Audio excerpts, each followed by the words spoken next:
কাজেই জামায়াতে ইসলামী জাতীয় নাগরিক পার্টির জন্য এখন অবস্থাটা অনেকটা নো উইন, মানে কোনো দিকেই জেতার কোনো উপায় নাই। আর তারেক রহমানের জন্য এখন রাষ্ট্রপতি ইস্যুটা নিয়ে পরিস্থিতিটা দুদিকেই উইন। এই অবস্থায় বিএনপি কি রাষ্ট্রপতিকে সরাবে? আপাতত না। বিএনপি জামায়াতে ইসলামী জাতীয় নাগরিক পার্টিকে নিয়মিত সংসদে নাটক করতে করতে করতে করতে হয়রান হয়ে যেতে দেবে। প্রধানমন্ত্রী তারেক রহমান জানেন এই মুহূর্তে জামায়াতে ইসলামীর পক্ষে তেমন কোনো বাড়াবাড়ি করা সম্ভব নয়, কারণ এরই মধ্যে সেসব ইঙ্গিত অত্যন্ত গুরুত্বপূর্ণ এবং শক্তিশালী জায়গা থেকে পরিষ্কার করা হয়েছে জামায়াতে ইসলামীর প্রতি। জামায়াতে ইসলামীকে তাই এই মুহূর্তে তারেক রহমান অত্যন্ত সুস্পষ্টভাবে একের পর এক ইঙ্গিত দিয়ে বুঝিয়ে দিচ্ছেন যে তিনি একটা নিরঙ্কুশ সংখ্যাগরিষ্ঠতা নিয়ে ক্ষমতায় এসেছেন। এটা ওটা চাইলেই ছেলের হাতের মোয়ার মতো সেটা জামায়াতে ইসলামীর হাতে তুলে দেওয়া হবে না। তবে তারেক রহমানের হাতে রাষ্ট্রপতির অপসারণের বিষয়টা একটা তুরুপের তাস বা ট্রাম্প কার্ডের মতো রয়ে গেছে। এটাকে ট্রাম্প কার্ড হিসেবে ব্যবহার করবেন বলেই কিন্তু রাষ্ট্রপতি তফসিল ঘোষণার পরের দিনই মনে থাকবে রয়টার্সে হঠাৎ করে তার বঙ্গভবনের বন্দি দশা থেকে এক সাক্ষাৎকার দিয়ে তিনি জানান দিয়ে বসলেন যে তিনি প্রস্তুত আছেন পদত্যাগের জন্য নির্বাচন হয়ে যাওয়া মাত্র যখন নতুন সরকার ক্ষমতা গ্রহণ করবেন। সম্প্রতি তিনি কালের কণ্ঠকে যে সাক্ষাৎকার দিয়েছেন তাতে পরিষ্কার হয়েছে যে তারেক রহমানও ভীষণভাবে তার সঙ্গে যোগাযোগে ছিলেন। 2024-এর আগস্টের পর থেকেই তাকে সমর্থন সুরক্ষা দেওয়ায় তারেক রহমানের অবদান এবং ভূমিকাও কম ছিল না। কাজেই তিনি যে সাক্ষাৎকারটা দিয়েছিলেন রয়টার্সকে পদত্যাগের প্রতিশ্রুতি দিয়ে, সেটা যে তারেক রহমানের ইঙ্গিতে এবং তারেক রহমানের সমর্থন নিয়েই তাতে কোনো সন্দেহ থাকে না। আর সম্প্রতি তিনি যে আবার সংবাদ মাধ্যমকে বলেছেন, ওই কালের কণ্ঠকেই বলেছেন যে যদি বিএনপি সরকার চায় তাহলে তিনি তার মেয়াদ পূর্ণ করতে প্রস্তুত আছেন, সেটাও যে তারেক রহমানের ইঙ্গিতে বলেছেন তাতে কোনো সন্দেহ নাই।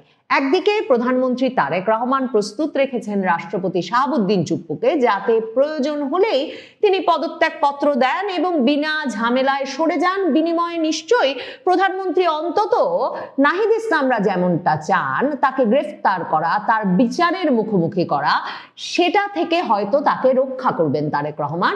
আর অন্যদিকে আরেকটি বিষয় যেটা তারেক রহমানকে এই রাষ্ট্রপতি পদে শাহাবুদ্দিন চুপ্পুকে রেখে দেওয়ার ফলে তিনি অর্জন করছেন, সেটা হচ্ছে জামায়াতে ইসলামী জাতীয় নাগরিক পার্টি এই নিয়ে হই হট্টগোল করতে থাকুক, এই হই হট্টগোল চলতে থাকুক, আর প্রধানমন্ত্রী তারেক রহমান তাতে কিছুমাত্র কর্ণপাত না করে সময় ক্ষেপণ করে আরো কিছুটা সময় পার করে দিতে প্রস্তুত হয়ে আছেন। দুদিক থেকেই রাষ্ট্রপতি পদে ওই শাহাবুদ্দিন চুপ্পুকে রেখে দেওয়াটা তারেক রহমানের জন্য ভালো কাজ করছে।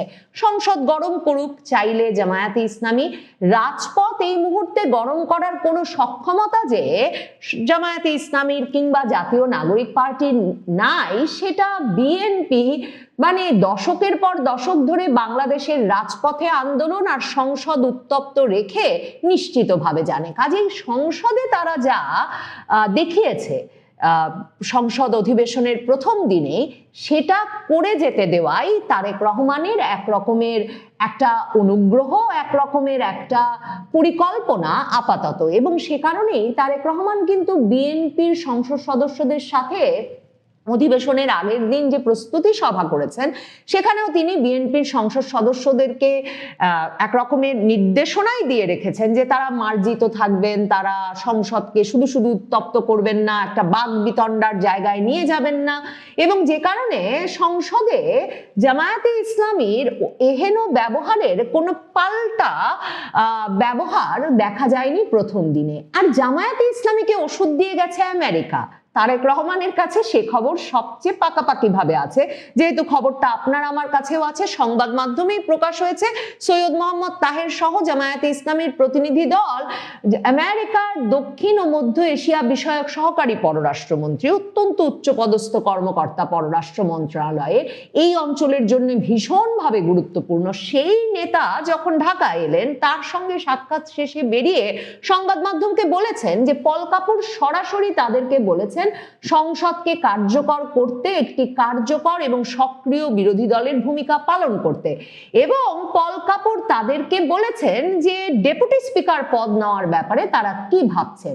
মানে ভাবেন আমেরিকার দক্ষিণ ও মধ্য এশিয়া বিষয়ক সহকারী পররাষ্ট্রমন্ত্রী তিনি একদিকে যেমন সিদ্ধান্ত নিয়ে শেষ মুহূর্তে জাতীয় নাগরিক পার্টির সঙ্গে সাক্ষাৎ বাতিল করেছেন, ঠিক তেমনি জামায়াতে ইসলামীকে দেখা দিয়েছেন বটে, কিন্তু জামায়াতে ইসলামীকে পরিষ্কার করে বলেছেন যে মার্কিন যুক্তরাষ্ট্র ততক্ষণই জামায়াতে ইসলামীর এই যে রাজনৈতিক দল হিসেবে একটা নেতৃত্বের পর্যায়ে চলে আসা, সেই বিষয়টি একরকমের বরদাস্ত করবে, সমর্থন করবে, কারণ তারাই যেহেতু সাজিয়ে গুছিয়ে দিয়েছে আওয়ামী লীগবিহীন নির্বাচনের পরে এই সংসদটা, সেটা করবে ততক্ষণ পর্যন্ত যতক্ষণ পর্যন্ত জামায়াতে ইসলামী এই সংসদকে কার্যকর রাখতে ভূমিকা রাখবে। আর এখনই সংসদে ঢুকে জুলাই সনদ আর সংবিধান সংস্কার করে সংসদটাকে ব্যতিব্যস্ত করে তুলবে না, সবচেয়ে বড় কথা ব্যতিব্যস্ত করলেও অকার্যকর করে ফেলবে না।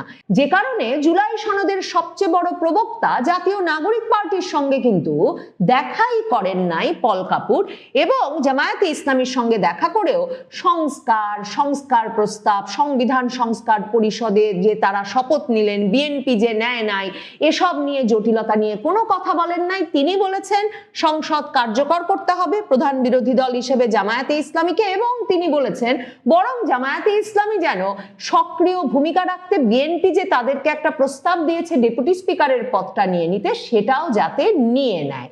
এই অবস্থায় তারেক রহমান জানেন ওষুধ এসেছে এমন জায়গা থেকে যে এই মুহূর্তে জামায়াতে ইসলামী রাজপথ গরম করার কথা কোনোভাবেই ভাববে না। আর জাতীয় নাগরিক পার্টির সক্ষমতা তো দেখাই গেল, আসিফ মাহমুদ সজীব ভুইয়া রাষ্ট্রপতি সরানোর আন্দোলনে 30 জন লোককেও জড়ো করতে পারেন নাই।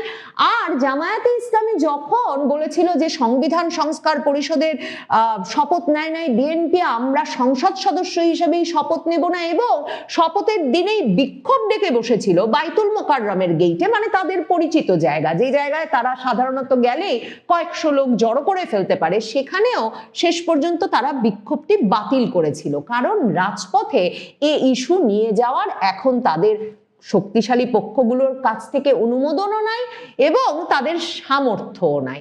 এ অবস্থায় আসলে কি ঘটবে সংসদে জাতীয় নাগরিক পার্টি, জামায়াতে ইসলামী এরা আরো প্ল্যাকার্ড নিয়ে হাজির হবেন। হাসনাত আব্দুল্লাহরা স্লোগান দেওয়া শুরু করেছেন সংসদ ভবনে, কাজেই সংসদের ভেতরে অধিবেশন কক্ষে হাসনাত আব্দুল্লাহ, নাহিদ ইসলাম, সৈয়দ মোহাম্মদ তাহেরেরা স্লোগান দেবেন। হাসনাত আব্দুল্লাহ, নাহিদ ইসলামরা যখন মারমুখী হয়ে উঠবেন তখন সৈয়দ মোহাম্মদ তাহেরি তাদেরকে কোনোভাবে সামাল দেবেন, তারা ওয়াকআউট করবেন, কিন্তু আপাতত সংসদের ভেতরেই এসব হম্বিতম্বি করবেন। আর তারেক রহমান একেবারে শেষ পর্যন্ত রাষ্ট্রপতি পদে শাহাবুদ্দিন চুপ্পুকে ধরে রেখে ট্রাম্প কার্ডটা তার হাতে রাখবেন। ওই যে এরপরে একটা সময় আসবে যদি সংসদকে ততটা ব্যতিব্যস্ত করে সত্যি ফেলতে পারে জামায়াতে ইসলামী জাতীয় নাগরিক পার্টি, যদি সত্যি রাজপথে কিছুমাত্র উত্তেজনা সৃষ্টি করতে পারে জামায়াতে ইসলামী জাতীয় নাগরিক পার্টি এই রাষ্ট্রপতি ইস্যু নিয়ে, এই জুলাই সনদ ইস্যু নিয়ে, তাহলে তারেক রহমান তাদের সামনে দুটো অপশন দেবেন, যে রাষ্ট্রপতির অপসারণ চায় তারা, নাকি তারা জুলাই সনদ নিয়ে আরো তর্ক করে যেতে চায়, এবং এক সময় হয়তো মুখ রক্ষার জন্য জাতীয় নাগরিক পার্টি আর জামায়াতে ইসলামীর দাবির মুখেই রাষ্ট্রপতি শাহাবুদ্দিন চুপ্পু নিজেই পদত্যাগ করবেন, এবং তারপর আপাতত জনগণ ততদিনে এত বিরক্ত হয়ে পড়বেন এই জামায়াতে ইসলামী আর জাতীয় নাগরিক পার্টির ওপর, ইউনূস আমলের এই অস্থিতিশীল মাসের পর মাস কাটানোর পর আবার তাদের এই দাবি ওই দাবির মুখে, যে তখন তাদেরকে আপাতত প্রেসিডেন্ট শাহাবুদ্দিন চুপ্পু নিজেই পদত্যাগ করেছেন, যেমন তিনি রয়টার্সকে আগেই বলে রেখেছিলেন, আর তারপর তিনি সেই পদত্যাগ করে কোনো সেফ এক্সিটে চলে গেছেন, সেটা তাদের সহ্য করে নিতে হবে। এবং তাদের সহ্য করতে হবে যে রাষ্ট্রপতি পদে তখন বিএনপি তাদের পক্ষের আরো বেশি অনুগত বিশ্বস্ত এমন একজন ব্যক্তিকে বসাবেন, যিনি কিনা বিএনপির ক্ষমতা এক রকমের আরো স্থায়ী এবং পাকাপোক্ত করতে সহায়তা করবেন এবং আগামী নির্বাচনেও অত্যন্ত গুরুত্বপূর্ণ ভূমিকা রাখবেন। কারণ মনে রাখতে হবে, জুলাই সনদ তো হয় রাষ্ট্রপতির অপসারণ, নাইলে জুলাই সনদ নিয়ে আন্দোলন, এই তো সামনে পথ জামায়াতে ইসলামীর।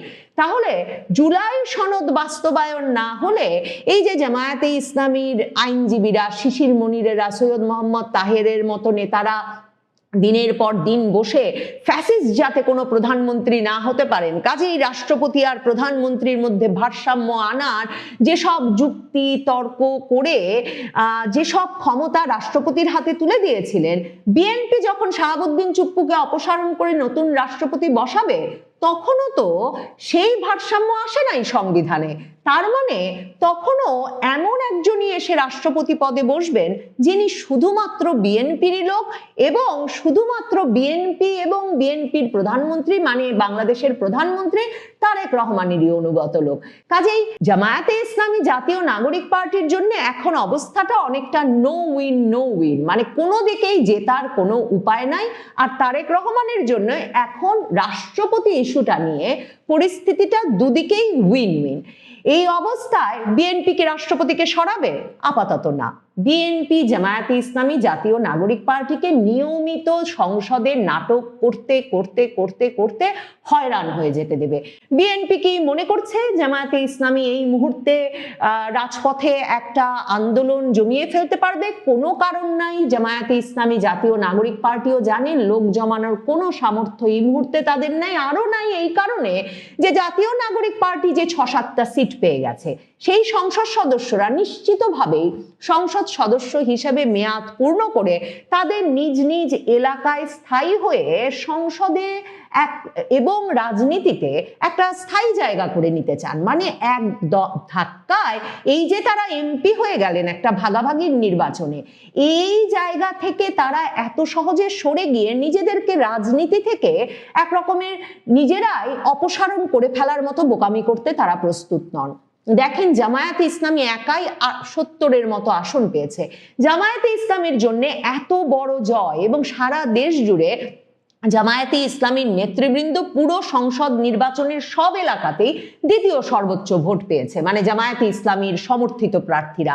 তাহলে জামায়াতে ইসলামী এই সময়ে স্থানীয় নির্বাচনে আরো শক্তিশালী পরিস্থিতিতে যাওয়ার চেষ্টা না করে, তাদের এমপি পদপ্রার্থী এবং এমপিদের রাজনৈতিক অবস্থান আরো শক্তিশালী না করে, তাদের রাজনৈতিক ভিত্তি আরো শক্তিশালী না করে কেন সংসদে আর রাজপথে বিবাদে লিপ্ত হয়ে এই সময়ে নিজেদেরকে ক্ষমতা থেকে সম্পূর্ণ অপসারণ করে একটা ঝুঁকির মধ্যে চলে যাবে? মানে এর তো কোনো লজিক থাকতে পারে না। আপাতত একটা বড় ট্রাম্প কার্ড রাষ্ট্রপতি শাহাবুদ্দিন চুপ্পু, সেটা দিয়ে জামায়াতে ইসলামীকে মুখ বাঁচানোর সুযোগ করে দেবেন তারেক রহমান, নাকি জামায়াতে ইসলামীকে অযথা শক্তি ক্ষয়ের একটা ব্যবস্থা করে দেবেন